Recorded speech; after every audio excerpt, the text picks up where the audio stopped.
केवट प्रसंग। गंगा पार करनी थी, सो गंगा किनारे आए। लक्ष्मण जी ने केवट को पुकारा और पूछा, क्या तू हमें पार ले जाएगा? केवट अपनी नौका में से ही कहने लगा, मैं तुम्हारा मर्म जानता हूँ। लक्ष्मण जी ने कहा, अरे भाई, कौन सा मर्म जानता है तू? केवट ने कहा, राम के चरणों की धूल के स्पर्श से पत्थर की अहिल्या सजीव हो गई। मेरी नौका तो लकड़ी की है। रामचरण स्पर्श से मेरी नौका भी यदि स्त्री बन जाए तो मैं अपने कुटुंब का परिपालन कैसे करूँगा, और इस दूसरी स्त्री का क्या करूँगा? यदि मेरी नौका में आप बैठना ही चाहते हैं तो पहले मुझे रामचंद्र जी के चरण धोने की अनुमति दी जाए। उनके चरण धोकर धूल साफ करने के बाद ही मैं उन्हें अपनी नौका में बैठने दूंगा। केवट के प्रेमपूर्ण वचन से रघुनाथ जी को प्रसन्नता हुई। उन्होंने केवट को अपने पास बुलाया। वह लकड़ी का बर्तन लेकर आया और कहने लगा कि मेरी इच्छा है कि आपके चरण पखारूं। रामचंद्र सोच रहे हैं कि मेरे दोनों पाँवों के स्वामी तो यहाँ हैं ही, अब तीसरा आ गया।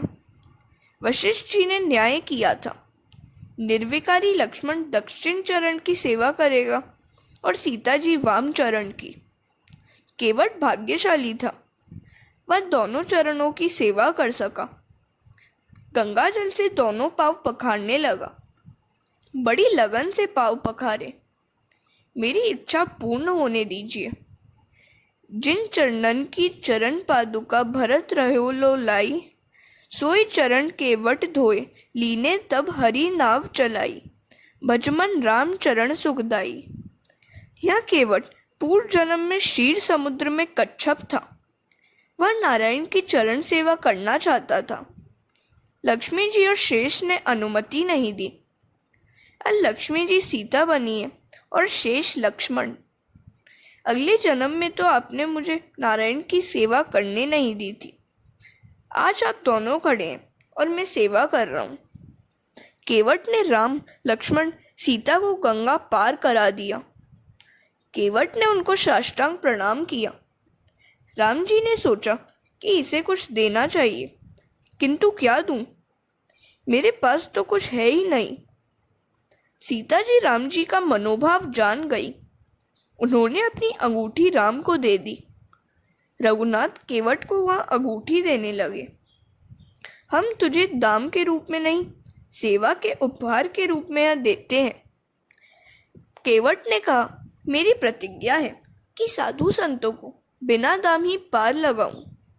श्री राम ने कहा, प्रसाद के रूप में ले लो।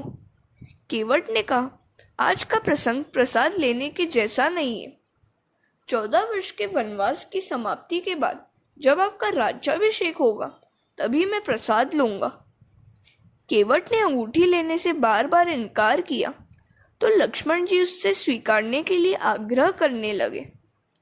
तो केवट ने कहा, मैं और राम एक ही जाति के हैं, मैं अपने भाई से दाम कैसे लूं?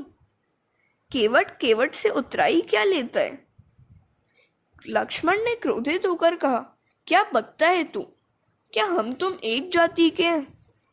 केवट ने कहा, मेरी और आपकी नहीं, किंतु मेरी और रामचंद्र जी की जाति एक है। मैं गंगा नदी का केवट हूँ, लोगों को गंगा पार कराता हूँ। तो रामचंद्र जी संसार सिंधु के केवट हैं, लोगों को संसार सागर पार करा देते हैं। इस जीव को भी संसार सागर किनारे लगा दीजिएगा। जासु नाम सुमिरत एक बारा, उतरहि नर भव सिंधु अपारा। राज्याभिषेक के समय केवट आ नहीं सका था क्योंकि रामचंद्र विमान द्वारा अयोध्या लौटे थे, किंतु रामचंद्र ने उसे याद करके गुहक द्वारा प्रसाद भिजवाया था। हरे कृष्ण। तीनों वन में आगे बढ़ने लगे। सीता जी साहजिक विवेक और संकोच से चलती थी।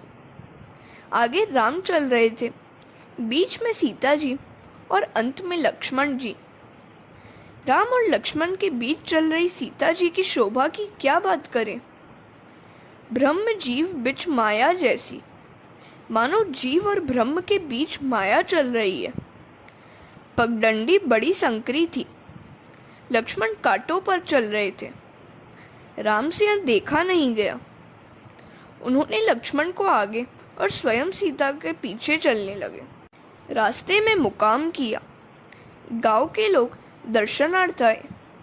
स्त्रियां सीता जी को वंदन करती जा रही थी। ग्रामजन आपस में बात कर रहे थे। ऐसे सुकुमारों को वन में भेजते हुए कैकेयी को लाज भी न आई। गांव की स्त्रियों ने सीता जी से पूछा, ये दोनों आपके क्या लगते हैं? सीता जी ने कहा, जो गोरे हैं वह मेरे देवर जी हैं। राम का परिचय शब्द से नहीं, आंखों के संकेत से दिया। श्रुति ने भी परमात्मा का वर्णन निषेधपूर्ण ही किया है। न एति न एति। राम सीता ने दर्भासन पर शयन किया। गुहक और लक्ष्मण जी चौकसी करने लगे। गुहक ने कैकेयी के विषय में कटु वचन सुनाए तो लक्ष्मण जी उसे समझाने लगे। यह उपदेश लक्ष्मण गीता नाम से प्रसिद्ध है। मुखस्य दुखस्य न कोपी दाता। मनुष्य को उसका कर्म ही सुख या दुख देता है। इस सृष्टि का आधार ही कर्म है। इसी कारण से ज्ञानी महात्मा किसी को भी दोषी नहीं मानते हैं। रामचंद्र जी स्वेच्छा से ही वनवासी बने हैं। सीता राम के चरणारविंद का नित्य स्मरण ही परमार्थ है। सखा परम परमार्थु एहु, मन क्रम वचन राम पद नेहु। सुख दुख का कारण जो अपने अंदर ही खोजे वह संत है। ज्ञानी पुरुष सुख दुख का कारण बाहर नहीं खोजते हैं। मनुष्य के सुख दुख का दाता बाहर जगत में कोई नहीं है। यह कल्पना ही भ्रामक है कि मुझे कोई सुख दुख दे रहा है। ऐसी कल्पना तो अन्यों के प्रति वैर भाव जगाएगी। वस्तुतः सुख या दुख कोई दे नहीं सकता। यह मन की कल्पना मात्र है। सुख दुख तो कर्म का फल ही है। सदा सर्वदा मन को समझाओ कि उसे जो सुख दुख अनुभव हो रहा है वह उसी के कर्मों का फल है। को न काहू सुख दुख कर दाता, निज कृत कर्म भोग सबु भ्राता। राम तो परमानंद स्वरूप है। जो उनका स्मरण करते हैं उन्हें दुख नहीं होता, सुख ही होता है। सो उनको दुख होने का तो कोई प्रश्न ही नहीं है। उनके मन में कैकेयी के प्रति कोई मनोदुख नहीं है। राम को कर्म का बंधन तो है नहीं, वे कर्म से परे हैं। वे अपनी इच्छा से ही प्रकट होते हैं। जीव को अपने कर्म के कारण जन्म लेना पड़ता है। ईश्वर स्वेच्छा से प्रकट होते हैं। फिर भी परमात्मा लीला करने के लिए प्रकट हुए हैं, सो कर्म की मर्यादा में रहते हैं। जगत के सामने एक आदर्श रखते हैं कि स्वयं परमात्मा होते हुए भी कर्म के बंधन में है। वे स्वेच्छा से ही अवतरित हुए हैं। जीव अपने कर्म से जन्म लेता है। हरे कृष्णा। राम कथा कई ग्रंथों में वर्णित की गई है। कैकेयी ने राम को वनवास दिया। कौशल्या माता को अति दुख हुआ। रामचंद्र कहते हैं कि यह मेरे कर्मों का ही फल है। पूर्व जन्म में मैंने कैकेयी को दुख दिया था, उसका ही यह फल है। मैंने परशुराम अवतार में जो किया उसका फल इस अवतार में पा रहा हूँ। पूर्व जन्म में कैकेयी जमदग्नि ऋषि की पत्नी रेणुका थी।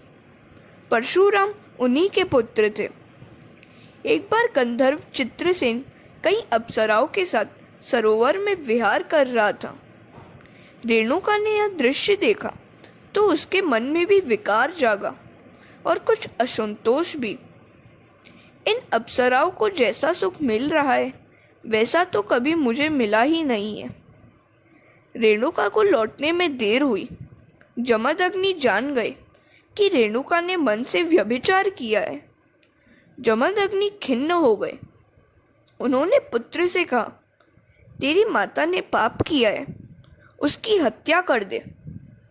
पिता की आज्ञा सुनकर बिना कुछ सोचे विचारे ही परशुराम ने रेणुका का सिरोच्छेद कर दिया। रामचंद्र कौशल्या को समझा रहे हैं कि उस जन्म में मैंने माता को दुख दिया, सो इस जीवन में वह मुझे दुख दे रही है।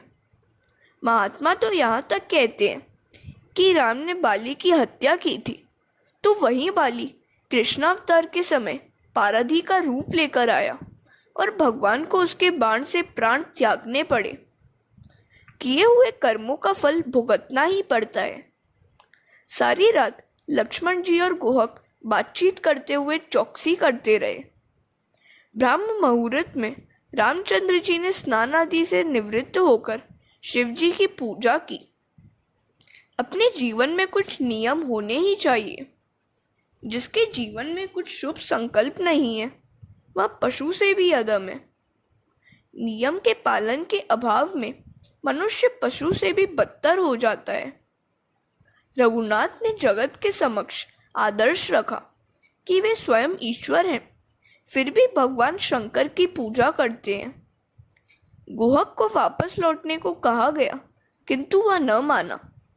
तो राम जी ने कहा, ठीक है, हम चित्रकूट पहुंच जाएं, तब लौट जाना। भगवान धीरे धीरे आगे बढ़ते जा रहे हैं। प्रयागराज में आए और वहां भरद्वाज मुनि के आश्रम में पधारे। तुम भरद्वाज बन जाओगे तो तुम्हारे यहाँ भी भगवान पधारेंगे। भरद्वाज अर्थात उपदेश को कान में भर लेना। इस जगत की बातों पर अधिक ध्यान देने से कोई लाभ नहीं होता है, परंतु भक्ति में विक्षेप होता है। भरद्वाज अधिक बोलते नहीं हैं। वे बार बार राम कथा सुनाते थे और रामचरण के बड़े अनुरागी थे। राम सीता लक्ष्मण के आगमन से वे बड़े आनंदित हुए। आसपास के अन्य ऋषि भी आने लगे। भरद्वाज कहते हैं, आज तक की कड़ी साधना का फल मिल गया। सभी साधना का फल है भगवान का दर्शन। भगवान के प्रत्यक्ष दर्शन के बिना शांति नहीं है। भगवान ने एक रात उनके आश्रम में बिताई। हरे कृष्णा।